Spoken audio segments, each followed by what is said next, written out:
குறைபாடு வர்றதுக்கு காரணம் இரத்த ஓட்டம் சரிவர பிறப்புறுப்புக்கு கிடைக்காம இருக்கிறது தான். ஸோ அது மாதிரியான பிரச்சனை இருக்கிற ஆண்களுக்கு நல்ல நிவாரணம் தரக்கூடியது வெற்றிலை. வெற்றிலை பயன்படுத்தும் பொழுது தாது விருத்தி உண்டாகும், நரம்பு தளர்ச்சி போன்ற பிரச்சனைகளுக்கான நிவாரணத்தையும் தரக்கூடியது. பெண்களுக்கு கருப்பையில் உண்டான அனைத்து விதமான குறைகளையும் நீக்கும்.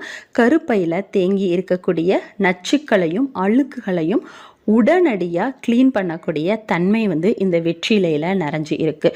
ஸோ வெற்றிலை எடுத்துக்கும் பொழுது அது பெண்ணுக்கே உரித்தான ஈஸ்ட்ரோஜன் ஹார்மோன் உற்பத்தியும் ஆணுக்கு உரித்தான டெஸ்ட்ரோஸ்ட்ரோன் ஹார்மோன் உற்பத்தியும் அதிகப்படுத்தும். ஸோ அதுக்காக தான் நம்ம வெற்றிலை எடுத்திருக்கோம்.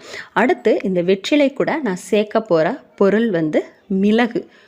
முழுசாக இருந்துச்சு அப்படின்னா 3 மிளகு சேர்த்துக்கோங்க. மிளகு பவுடராக பயன்படுத்த